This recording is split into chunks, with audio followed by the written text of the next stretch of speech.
What's up, guys? Good morning to all of you, and welcome back to my YouTube channel in yet another video.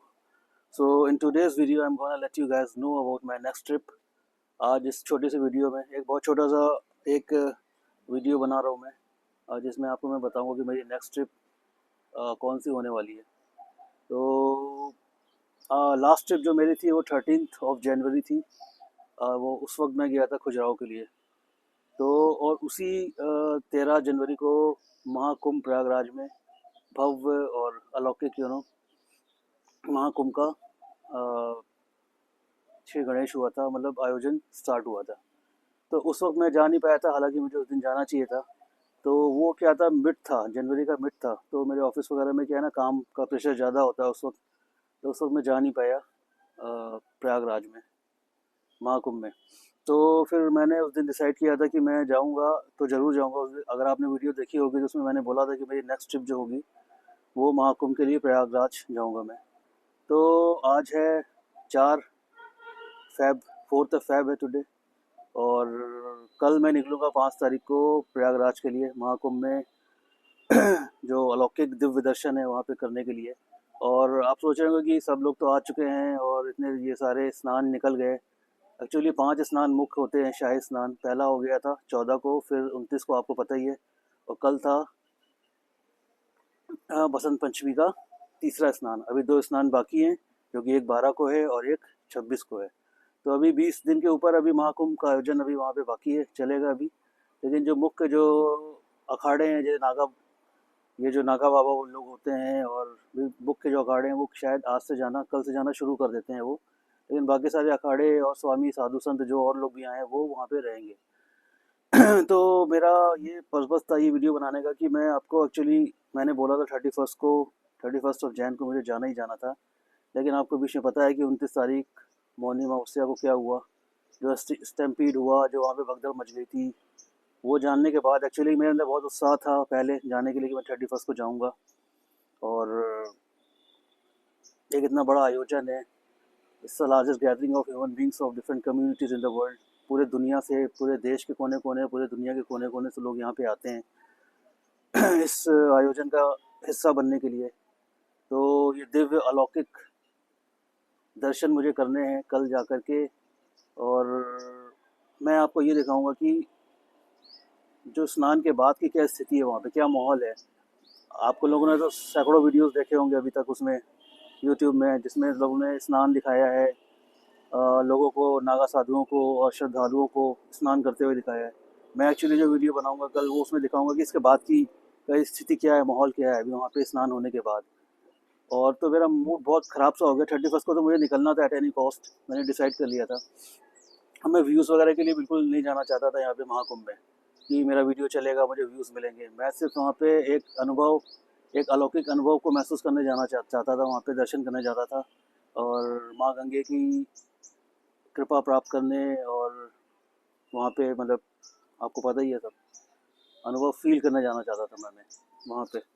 तो उसके बाद मेरा जब वो stampede वाला केस हुआ, भगदड़ जो मची, वो उसके बाद मेरा मूड एकदम ख़राब हो गया। एक अजीब सी उदासी सी आ गई मन में, एक हताशा सी, एक मतलब एक दुख सा मन में आ गया था कि मतलब इतने सारे श्रद्धालु आए, उनके साथ ऐसा हो गया और क्या कर रहा था प्रशासन। तो ये तो बहुत, ये जांच का विषय है, क्या हुआ क्या नहीं हुआ। लेकिन योगी जी ने तो अपनी तरफ से पूरी कोशिश की थी, पूरा प्रशासन, पूरा इतना पैसा इन्वेस्ट किया उन्होंने, करोड़ों अरबों रुपए। तो और मेन चीज़ ये है, जहाँ तक मुझे लगता है, कि प्रशासन जो था, जिनके ऊपर योगी जी ने पूरा जिम्मेदारी, लाइबिलिटीज़ जो छोड़ी थी, जो मेला का प्रशासन है वहाँ पे, कुंभ मेला का, जिनके ऊपर पूरी जिम्मेदारी छोड़ी थी, जो ऑफिसर्स के ऊपर, कहीं ना कहीं उनकी बहुत बड़ी चूक थी। क्योंकि उन्होंने पहले से वो बोल रहे थे कि हज़ारों करोड़ों लोग आएंगे, 10-12 करोड़ की जनता आएगी, श्रद्धालु आएंगे वहाँ पे मौनी अमावस्या के दिन। फिर वो जब उनको पता था तो फिर उन्होंने क्यों नहीं उसको अरेंजमेंट अच्छे से किया, क्यों नहीं सतर्क थे वो। हालांकि पूरी गलती भी उनकी नहीं है, क्योंकि श्रद्धालु जो आए थे बाहर से, उनकी भी बहुत बड़ी गलती है। उन्होंने क्या है कि उनको, पूरी जो करोड़ों की जनता थी सिर्फ एक जगह जाना चाहती थी, संगम नोस पे, त्रिवेणी संगम पे, जो कि पॉसिबल नहीं था। वहाँ पे इतने सारे करोड़ों, 10-12 करोड़ रुपए लोग वहाँ पे नहीं आ सकते एक साथ। तो सरकार ने, प्रशासन ने बहुत सारे घाट अलग भी बनाए थे, मेरे ख्याल से 40 के ऊपर। और बाहर पहले से भी प्रशासन उनसे अनुरोध कर रहा था कि ये ज़रूरी नहीं कि आप संगम नोज में जाके वहाँ पे स्नान करो, क्योंकि पुण्य आपको उतना ही मिलेगा जितना आप अलग अलग स्थान पे जो घाट बने वहाँ पे स्नान करोगे, उससे भी आपको उतना ही पुण्य मिलेगा। लेकिन लोग ने समझा नहीं और बहुत सारे लोग सो रहे थे अचानक। ये भी एक एंगल है कि भगदड़ मचने का ये भी एक रीज़न था कि वहाँ पे कुछ कॉन्स्पिरेसी हुई।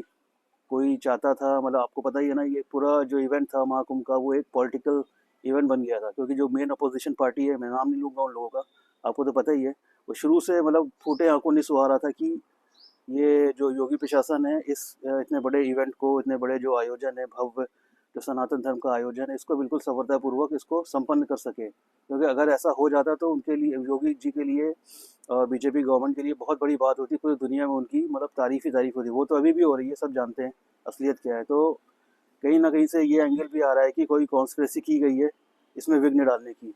और शुरू से जो अपना अपोजिशन है वो शुरू से मतलब चाह रहा था कि मतलब इसमें कुछ, मतलब शुरू से मीन मेट निकाल रहा था कि ये तैयारी अच्छी नहीं है, वो नहीं अच्छी है। तो मतलब उनका अपना वे पॉलिटिक्स एक बहुत डर्टी गेम होता है, तो उन्होंने एक एंगल आया है। और कल न्यूज़ में भी मैं देख रहा था कि कुछ ऐसे लोग हैं 112 के करीब जो संदिग्ध पाए गए हैं। उनका एसटीएफ मतलब वो जांच कर रही है, इन्वेस्टिगेशन हो रहा है कि अगर कहीं से एंगल अगर कॉन्स्पिरेसी का है तो उसको डिस्क्लोज़ किया जाए। तो ये जांच का विषय है। तो ये सब तो होता ही रहता है। हालाँकि मैं इस बारे में ज़्यादा बात नहीं करना चाहता। तो ये वजह थी मेरी ना जाने की 31st को, कि मन एक जो अजीब-सा उदास हो गया था, अजीब-सी मतलब दुखी-सा हो गया था मन। तो मैं नहीं गया 31st को, हालाँकि जाना चाहिए था मुझे, लेकिन मेरे को बस खराब लगा था उन लोगों के लिए जो इतने दूर-दूर से आए, उनके साथ ऐसा हो गया। अगर प्रशासन ने अगर ध्यान दिया होता, जैसे कि कल बसंत पंचमी का स्नान था, 2.5 से 3 या 3 करोड़, साढ़े 3 करोड़ लोगों ने स्नान किया। कल की जो व्यवस्था थी, जो क्राउड मैनेजमेंट था, वो टॉप नॉच था। बहुत अच्छे से उन्होंने उसको मैनेज किया। वहाँ के जो मेला प्रशासन है, बहुत अच्छे से किया। यही अगर उन लोगों ने अलर्टनेस 29 को दिखाई होती तो मेरे ख्याल से इतना बड़ा हादसा नहीं होता। हालाँकि उस दिन की भीड़ में और कल की भीड़ में बहुत फ़र्क था। उस दिन 10, 12, 15 करोड़ लोग आए थे और कल साढ़े 3, 4 करोड़ ही लोग आए थे। लेकिन भगदड़ होने को कल भी हो सकती थी, क्योंकि साढ़े 3, 4 करोड़ की श्रद्धालुओं की जो जो भीड़ थी वो भी बहुत बड़ी मानी जाती है। तो अगर ऐसा उन लोगों ने अरेंजमेंट परसों उस दिन किया होता, सारे जो प्लेटून ब्रिज थे जो 29 को बंद किया था, वो अगर उन्होंने खोला होता उस दिन, जैसे कि कल खोला गया, खोले रखा गया था जाने के लिए, तो मेरे ख्याल से इतना बड़ा हादसा होता नहीं। उस दिन उन्होंने सारे रास्ते बंद कर दिए, तो जनता की एक जगह रुक सी गई, तो उस वजह से भी बहुत बड़ी दिक्कत हो गई थी उस दिन। सो चलो, अब जो हो गया सो हो गया। जो घटित हो गया, जो गलत हो गया, सो उस बारे में बात करने से कोई फ़ायदा नहीं। Life must go on. अब आगे का देखते हैं क्या होता है वहाँ पे। अब प्रशासन को अब बिल्कुल अलर्ट रहना चाहिए। और आने वाले जो 2 शाही स्नान है, कल तो एक हो गया बहुत अच्छे से पगडंड के बाद, जो पहला स्नान था कल का, जो कि प्रशासन बहुत अलर्ट थी, बहुत अच्छे से काम किया उसने और बिल्कुल अच्छे से कल निपट गया। और आई होप कि आने वाले 2 स्नान जो 12 तारीख को है और फिर 26 को लास्ट है, वो अच्छे से और निपट जाए, बस ऐसा होना चाहिए। तो मैं सोच रहा हूँ पे कल निकलने के लिए, क्योंकि मेरा मेन कंसर्न था मेरी गाड़ी, और ये हादसा हादसा हो गया, इस वजह से और नहीं जा पाए। तो कल मैं जाऊँगा, क्योंकि ज़्यादा भीड़ नहीं रहेगी और आराम से चले जाएंगे। और ऐसा नहीं है कि सिर्फ शाही स्नान में ही आपको पुण्य मिलना है। आप नॉर्मल डेज में भी, जब तक ये कुंभ मेला है ना, 45 दिन का पूरा है, आप कभी भी जाके स्नान कर सकते हो। ज़रूरी नहीं कि आप जिस दिन स्नान है उसी दिन आप जाओ। आप कभी भी जाके वहाँ पे स्नान करो और अपने पाप पाप क्या कहूँ, मतलब वहाँ पे माँ गंगे का आशीर्वाद लो। और क्योंकि आपको पता ही है कि 144 साल बाद ये वेंगम, ये जो संयोग पड़ा है, 144 साल बाद पड़ा है। वैसे तो महाकुंभ हर 12 साल पे, अर्धकुंभ 6 साल पे लगता ही लगता है, लेकिन ये जो संयोग पड़ा है ये 144 साल बाद पड़ा है। तो इस वजह से और भी बहुत ज़्यादा भीड़ आ गई, दुनिया के कोने कोने से लोग इस वजह से और ज़्यादा आ रहे हैं। और अनुमान था कि 45 करोड़ जनता आएगी, लोग आएंगे इस बार कुंभ मेले में, महाकुंभ में। और अभी तक मेरे ख्याल से जो कि कल डाटा डिक्लेयर किया गया है, 36 करोड़ लोग आ चुके हैं। और अभी आप जान लो कि अभी 20 दिन के ऊपर बाकी है अभी पूरा मेला, और 2 स्नान बाकी है शाही। तो समझ लो कि 45 क्या, मेरे को लग रहा है कि 50 करोड़, 55 करोड़ हो सकते हैं। तो ये था। अब मैं आपको बताना चाह रहा था कि बस ये था मेरा ये वीडियो बनाने का एक ऑब्जेक्टिव, जिसमें मैं आपको बता सकूं कि मैं क्यों नहीं जा पाया और मैं कल जा रहा हूं। तो फिर इतने दिन बाद क्यों जा रहा हूं, वो भी मैंने बता दिया आपको। अगर मुझे व्यूज़ वगैरह के लिए अपने चैनल को और आगे बूस्ट करने के लिए जाना होता, तो जैसे अभी सैकड़ों आपने देखे होंगे यूट्यूब में चैनल्स, मतलब जो क्रिएटर्स हैं, जो यूट्यूबर्स हैं, वहाँ पे जाके बना रहे हैं, उनके मिलियंस में भी व्यूज़ आ रहे हैं। मैं देख रहा हूँ हर छोटा से छोटा चैनल वहाँ पे जाके अगर जो दिखा रहा है तो उनके मिलियंस में भी व्यूज़ आ रहे हैं, मैं देख रहा हूँ। तो अगर ये मेरे मन में होता, तो चाहे ऑफिस का काम होता है, 1-2 दिन जाके तो मैं निकाल ही सकता था, 1-2 दिन का टाइम। तो मेरे मन में ये बिल्कुल नहीं था, ना अभी भी है।